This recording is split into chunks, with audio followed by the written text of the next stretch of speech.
Everyone in my family was a lawyer, and I also liked this job. Of course, it was quite hard to study. It was a long and exhausting job, but I liked it.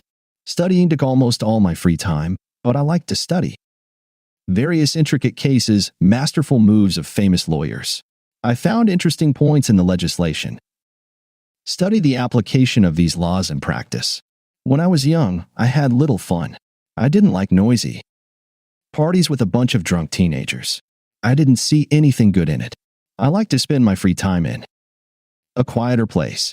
Sometimes I would gather with friends at my friend's dacha. I really liked it there. There was a beautiful area here. There was a flat green lawn everywhere. Trees grew around. There was a wonderful area for a fucking barbecue, where we basically rested, sitting around the fire. There was a girl in our company named Julia. She was incredibly beautiful. She had long, thick, night black hair, and her brown eyes were mesmerizing with great power. I really liked this girl right away. We were good friends with her, and there was mutual sympathy between us. But our relationship was not destined to develop further. I needed to move with my parents to another city, which was quite far away, and I had to say goodbye to all my friends and to Julia. At first, we still tried to communicate at a distance, but everyone had their own new worries and deeds, so communication ceased. My father filled me with various cases that I had to sort out in order to gain experience. I also spent time with a lot of books and various documents. To be honest, I was a little uncomfortable with the fact that I only do what I dig into it all, but I don't have a personal life at all. With the sad thought, I returned home from the office. It was already evening, but it was not too late. The sun still beautifully flooded the streets with evening gold, decorating the end of the day with some magic. I looked into the distance and heard a familiar voice in my friend. "Danny, is that you?" A pleasant female voice addressed me. "Julia, is that you?" I turned to the girl. "Yes, Danny, hi. You look just fine. It's not that you looked bad before. You were always beautiful, but now it's just wonderful. How long have we not seen each other? 4 to 5 years. Thank you, Danny. You look really good too. It's been 6 years since you left. Horror. Time flies. So what are you doing here?" "Yes, now I have a job here. My branch in that city closed, and I was transferred here." "How long have you been here?" "About 6 months." "I see. Why didn't you contact me? Would we meet?" "I don't even know. Danny, we haven't seen each other for a long time. We didn't communicate. And I had a lot of work. I had to learn a lot of new things here." "I see. I understand you, especially about work. So maybe we can take a walk now, unless, of course, you have other plans?" I asked hopefully. "Yes, Danny, we can take a walk. Today I'm free." "That is great. Okay, so now we're going to Taylor's home bake shop. Believe me, you have never tasted such yummy. I see that you still follow the figure, I understand. But you definitely can't refuse these calories." "Well, Danny, you've intrigued me. Let's go." And we went down the street, walked along the embankment, along which grew a very beautiful alley. Then we turned right and walked along Zeleniah Street. This is where the bakery was. "Gloria, hi. So we have 2 cakes with berry filling and cream." "Hello, Danny. Okay, 1 minute. So take it and try it. What do you say?" I handed the cake to Julia. "God, Danny, I'm so hungry, or is this the most delicious thing I've ever tasted in my life?" Julia replied, with admiration, biting off a piece of cake. "I told you." "Okay, now let's have a bite and go sit somewhere else. There is another wonderful place here that you will definitely like." We went to a restaurant located on the waterfront. There is always calm live music playing here, which was the best way to accompany our evening. We laughed and reminisced about the past. It was a very wonderful evening. After that evening, we agreed to meet again. Feelings flared up between us again. There was no way I was going to let Julie go. Our relationship was legalized by marriage a year later. I did not even have time to come to my senses, as 15 years had already passed in marriage with Julia. We lived in my house. I made pretty good money and Julia didn't have to work anymore. She happily took care of the house while I worked. I tried to pamper my beloved wife with gifts. I spared nothing for her to have the best, and in our relationship reigned idle. At least that's how it seemed to me. We spent our free time with Julia in different ways. We could just lie on the couch in front of the TV and watch movies, have picnics in nature, go to the friends we have here. The only thing I didn't really like was Julia's interaction with Kevin. He was a very arrogant guy whose smile did not leave his face for a moment. Kevin had his own store where he sold various household appliances. We met when Julia ordered a bunch of new equipment, which we didn't need at all.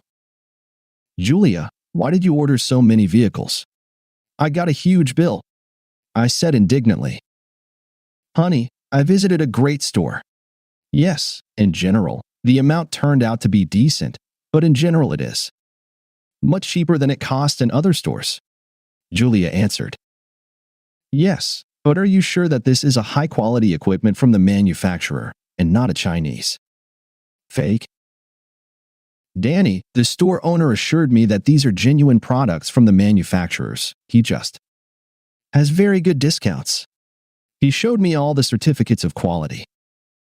"Something I don't believe in it. They hung noodles on your ears, and you were glad." "Honey, I wanted the best." "Then you should have at least consulted with me." "Honey, well, let's leave it. It lies in the garage, does not interfere with anyone. Believe me, these are great things. Please, let's leave it all." "Okay, but in the future consult with me, please. Give me the checks." "All right, darling, here are the checks. By the way, the owner's name is Kevin, and he lives not far from us. He knows that we live next door and invited us to visit. Honey, let's go. You will get to know him, and you will see that he is a wonderful person." Okay, let's go visit. See who this Kevin is." I met Kevin, but he didn't make a good impression on me. He showed more interest in my wife. I didn't like it much, but my wife reassured me that only I was important to her, and Kevin just had such a manner of communication due to his trading ambitions. But soon the situation changed for the worse. Several times I came home, but Julia was not at home. She would leave without warning and return home late. "Where the hell have you been, Julia?" I asked at 3 o'clock in the morning when the light came on. "In the hallway." "Bunny, I'm a little late." "I'm sorry, but we had such a great walk with our girlfriends that you can't even imagine," Julia answered, taking off her boots. "Delayed? A little? You didn't even tell me." "I'm worried. I'm waiting for you.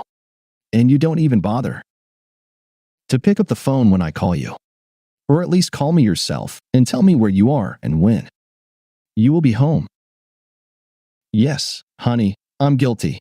The phone was in the bag, but I didn't notice how quickly the time flew by." "Yes, and still a very long time waiting for a taxi." "You tell me such a story 10 times already. It doesn't make it any easier for me. What is going on? Why are you acting like this to me?" "Danny, please don't exaggerate. I did apologize. I still love you. You are my only and inimitable. I just want to unwind a little sometimes. That's all. Can you at least warn me about your adventures so that I don't worry?" "Of course, dear. I'm sorry. I'll tell you everything. Just don't yell at me." That was the last time I tried to listen to Julia's excuses, but her words had no effect on me. I stopped trusting her. But from scratch, I did not want to make a scandal. I needed to follow her, find out the whole truth about where Julia was and what she was doing without me. I had a pretty free week, and in my spare time, I started following Julia. I said that I was leaving for work, but I myself got into my car and drove not far so that my house could be seen. For the first couple of days, Julia did not go to her obscure parties, went shopping, and returned home. It was nice, of course. Maybe I'm wrong about her, so think. But on the third day, late in the evening, I noticed that a taxi had pulled up to her house. Julia hurried out of the house. She looked like a whore at a show.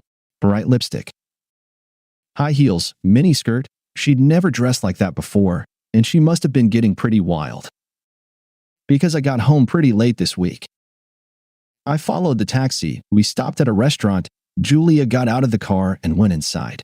The restaurant had large panoramic windows, and it was pretty easy to see who was inside. I saw Julia sit down at the table near the window where that bastard Kevin was sitting. A wild rage boiled up in me. I wanted to run up and immediately hit this bastard in the face.